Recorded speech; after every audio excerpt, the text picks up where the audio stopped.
쓸모아. 현대중공업과 대우조선해양 합병 과정에서 일본이 제동을 걸었습니다. 일본은 한국 정부가 합병 과정에서 부당한 지원을 했다며 세계무역기구의 규범을 위반했다는 것을 문제 삼고 나섰습니다. 지금 이것은 조선산업이 위기를 맞고 있는 일본이 한국의 조선산업을 견제하려는 의도가 있다는 분석이 지배적입니다. LNG선을 비롯한 대형 선종에서 한국과의 기술력 격차를 좁히지 못한 일본이 국가적인 분쟁을 감수하면서까지 한국 조선산업의 입지를 약화시키려고 하는 것입니다.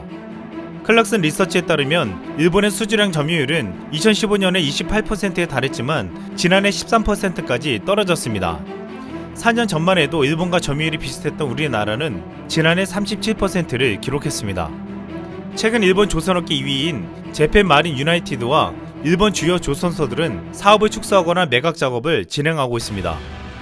이런 상황에서 현대중공업과 대우조선해양 두 회사가 합병하면 세계시장 점유율 21%에 이르는 글로벌 1위 조선사가 등장하게 돼 일본 조선업계에 위협적이라고 보는 것입니다. 일본 조선사 재팬 마린 유나이티드는 2019 회계연도 상반기에 35억엔, 하나로 약 370억 원의 영업손실을 냈다고 밝혔습니다.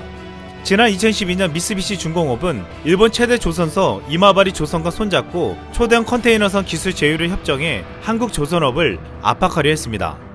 하지만 7년의 시간이 지난 지금 선박 건조 사업의 일부를 포기하는 결정을 내리고 있습니다.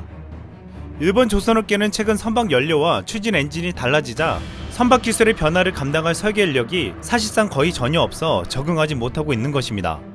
한때 세계 1위였던 일본 조선업이 몰락하게 된 데는 아주 중요한 사건이 있었습니다. 2013년 일본에서 건조한 MOL 컴포트5가 인도양을 항해 중 선체가 두 동강 나서 침몰한 것입니다.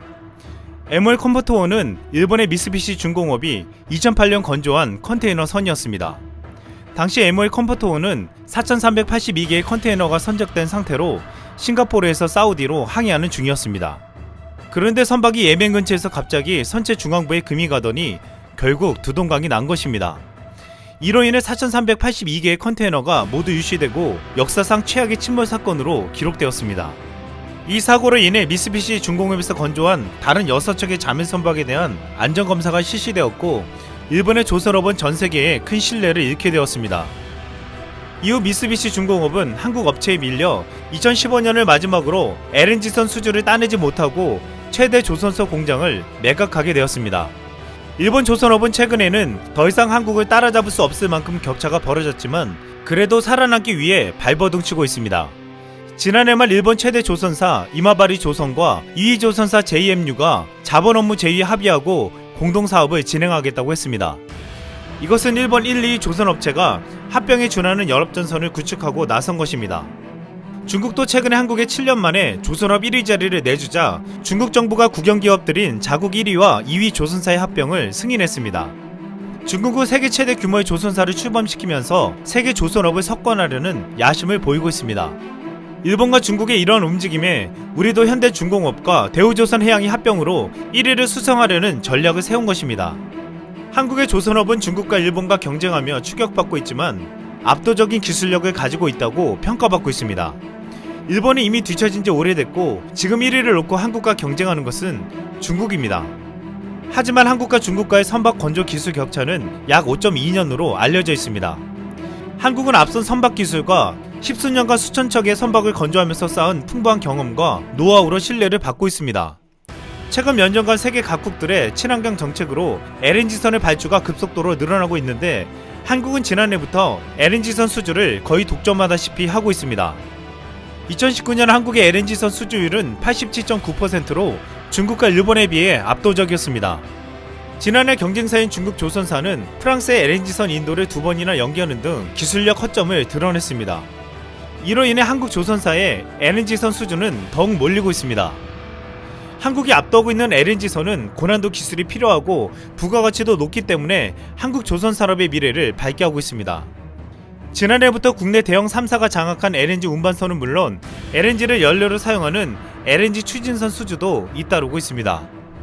현재 진행 중인 카타르와 모잠비크의 대형 LNG 프로젝트에 한국의 대형 조선사들은 큰 기대를 걸고 있습니다.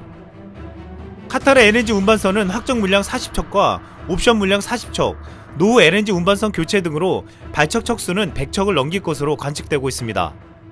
지난해 1월 한국을 방문한 타민빔 하마드 알사니 카타르 국왕은 LNG선 60척 신규 발주에 한국을 우선 검토할 것이라는 뜻을 밝히기도 했습니다. 또한 현대중공업은 지난해 말 유럽 최대 석유업체 로열 더치셀에 최대 8척의 LNG 건조 의향서를 체결했고, 그리스 선사 캐피털 마린타임과 LNG 추진 초대형 원유 운반선 14척을 수주 막바지 협상 중에 있습니다. 삼성중공업은 대만 에버그린사로부터 1조 원이 넘는 컨테이너 6척을 수주하기도 했습니다. 또한 지난 14일 현대중공업과 삼성중공업이 프랑스 토탈과 각각 8척의 LNG 운반선 건조 의향서를 체결하여 사실상 수주를 확정지었습니다. 한국의 조선업은 한때 경기 불황과 중국의 저가 공세로 인해 위기를 맞기도 했었지만 그동안 위기를 잘 극복하고 이제는 다시 세계에 우뚝 설 준비를 하고 있습니다. 이상 쓸멍이었습니다.